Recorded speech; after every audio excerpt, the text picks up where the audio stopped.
Hello everyone, कैसे आप सब लोग? बढ़िया एकदम। चलिए इस वीडियो के अंदर हम बात करेंगे रिफ्लेक्शन ऑफ लाइट यानी प्रकाश का अपवर्तन। तो चलिए अपने कॉपी पेन निकालिए और नोट्स बनाना स्टार्ट कीजिए।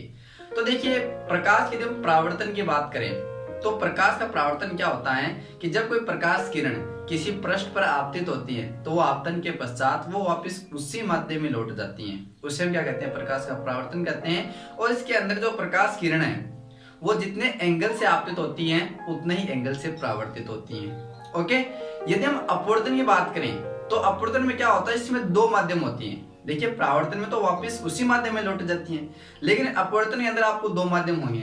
अब हो सकता है आपके पास दोनों माध्यम विरल हो, या हो सकता है दोनों माध्यम आपको सघन हो, या फिर एक विरल एक सघन, कुछ भी हो सकता है। ठीक है, अब चलिए इसकी डेफिनेशन लिखना चाहो तो हम डेफिनेशन इस प्रकार दे सकते हैं प्रकाश के अपवर्तन की, कि जब कोई प्रकाश किरण एक माध्यम से दूसरे माध्यम में प्रवेश करती हैं तो वह अपने पथ से विचलित हो जाती हैं। ये क्या कहलाता है? प्रकाश का अपवर्तन कहलाता है।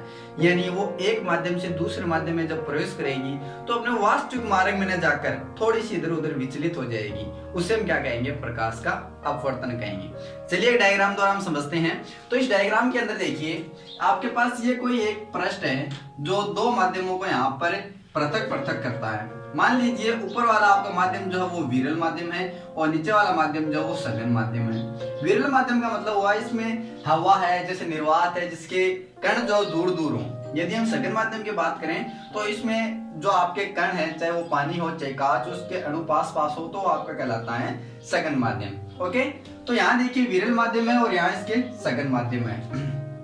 अब इसके अंदर देखिए, जब कोई प्रकाश किरण, देखिए जो आपतित किरण है, जो किरण आ रही है उसको हम आपतित किरण कहते हैं। मान लीजिए इस पृष्ठ के बिंदु O पर ये कोई प्रकाश किरण आपतित हुई है, तो ये आपतन के पश्चात वास्तविक दिशा क्या है इसकी? ये वास्तविक दिशा इस प्रकार जानी चाहिए थी, लेकिन नहीं, वो प्रकाश किरण इस पृथककारी पृष्ठ से, पृथककारी पृष्ठ का मतलब है सघन और विरल को पृथक करता है। तो यहाँ तक तो ये प्रकाश किरण इस प्रकार आई है, ठीक है, इस डायरेक्शन में। जैसे बिंदु O से यहाँ पर आगे बढ़ेगी, दूसरे माध्यम में प्रवेश करेगी सघन माध्यम में, तब वह इस मार्ग से थोड़ी सी आ जाएगी, यानी विचलित हो जाएगी वास्तविक मार्ग में नहीं जाकर। ठीक है, तो ये थोड़ी इस प्रकार मुड़ जाती है। तो इसे क्या कहते हैं? प्रकाश का अपवर्तन कहते हैं। मान लीजिए यहाँ पर ये माध्यम 1 लिख देता हूँ, ये माध्यम 2 लिख देता हूँ। इसका अपवर्तनांक है वो μ1 लिख देता हूँ, इसका अपवर्तनांक μ2 लिख देता हूँ। तो दो माध्यमों का अपवर्तनांक अलग अलग होगा। मान लीजिए यहाँ प्रकाश का वेग v1 है, यहाँ पर प्रकाश का वेग v2 होता है। ठीक है, अब यहाँ पर देखिए, जो आपके प्रकाश का किरण का जो वेग है वो वेग विरल और सघन में अलग अलग होता है। विरल माध्यम में क्या होता है? प्रकाश का वेग अधिक होता है क्योंकि उसके जो कण है वो दूर दूर हैं, और सघन माध्यम के अंदर प्रकाश का वेग कम होता है क्योंकि उसके अणु जो बहुत ही पास पास होते हैं। ठीक है, अब देखिए यहाँ पर जब विरल से सघन माध्यम में प्रवेश करेगी तो आप यहाँ पर क्या देखते हैं? आपका ये अभिलंब है n और n डैश, आई यहाँ पर है आपतन कोण, और यहाँ पर ये कौन सा r है? न कि परावर्तन कोण। ये r कहलाएगा आपका अपवर्तन कोण, क्योंकि इसका अपवर्तन हो रहा है। तो आई यहाँ पर क्या है?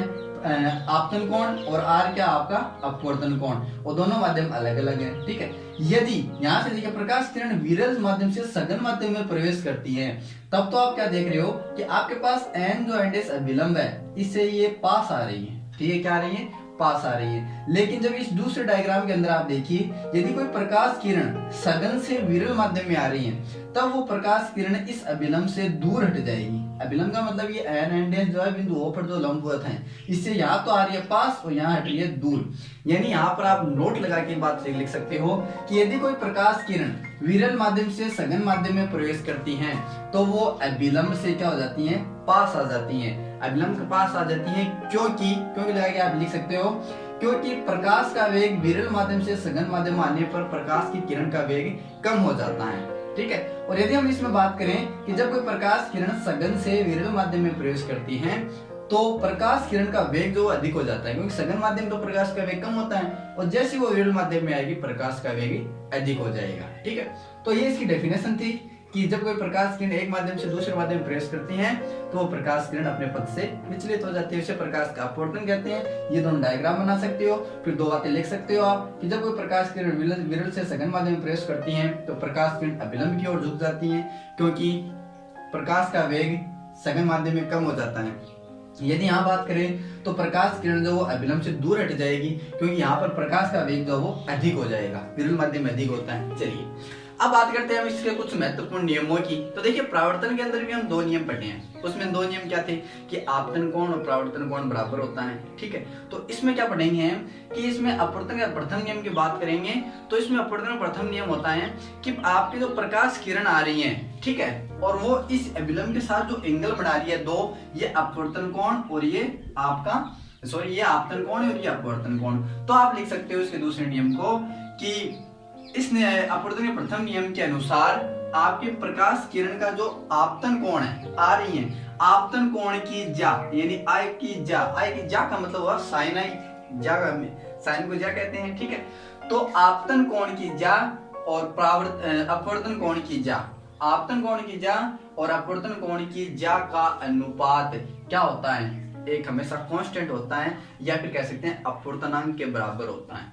ये होता है आपका अपवर्तन का प्रथम नियम, ठीक है, जिसे हम स्नेल का नियम भी कहते हैं। याद रखना आप, यदि आपको वेबसाइट पूछ सकते हैं स्नेल का नियम क्या होता है, तो स्नेल का नियम आप क्या बताओगे कि जो आपकी प्रकाश किरण है उसका जो आने वाला कोण है, आपतन जो कोण है, वो आपतन कोण और अपवर्तन कोण दोनों की जा का अनुपात का होता है, वैसे कांस्टेंट होता है, या फिर दोनों की जा का अनुपात अपवर्तनांक के इक्वल होता है, यानी μ/2l। इसे हम क्या कहते हैं, स्नेल का नियम कहते हैं। चलिए अब बात करते हैं यहाँ पर अपवर्तन के द्वितीय नियम की। तो देखिए ये अपवर्तन का द्वितीय नियम जो परावर्तन के नियम के समान ही है। इसमें क्या है कि आपकी आपतित किरण, अपवर्तित किरण और अभिलंब।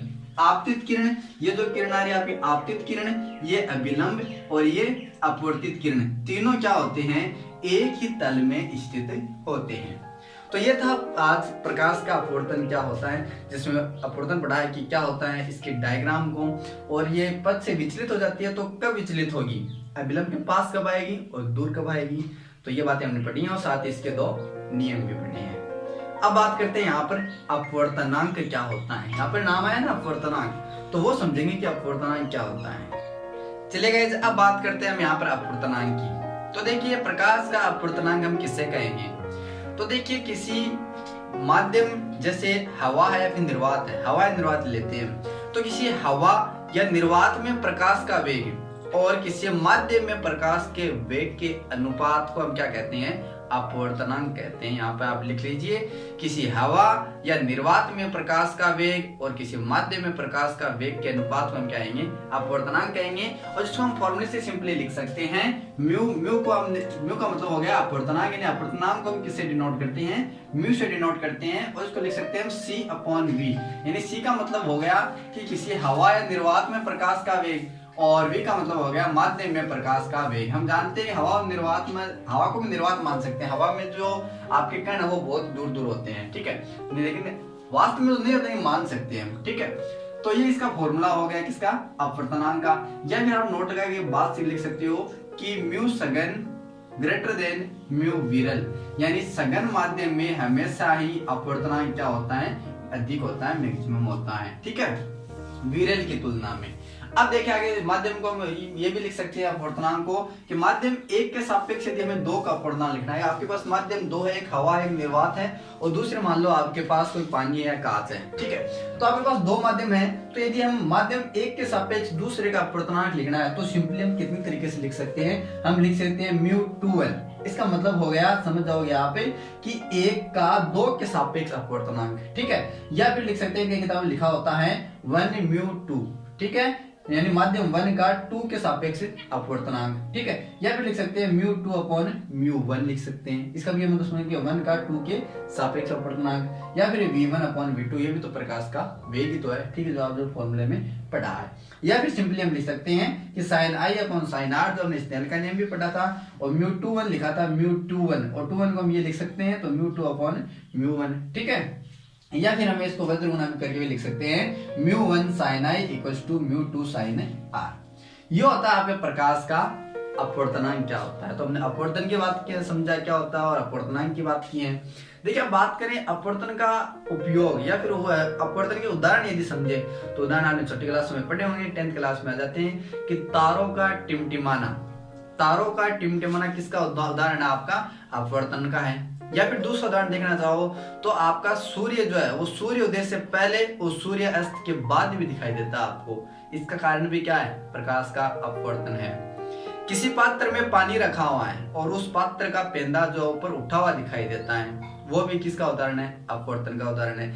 या फिर किसी पात्र में आप कोई पेंसिल या फिर कोई छड़ आप उसमें अंदर डुबाते हो तो वो छड़ कुछ मुड़ी हुई दिखाई देती है, तो वो भी किसका उदाहरण है? आपके प्रकाश के अपवर्तन का उदाहरण है।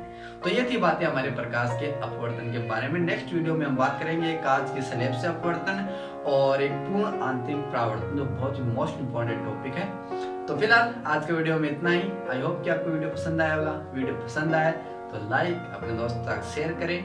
मिलते हैं अगले वीडियो में, तब तक के लिए टेक केयर।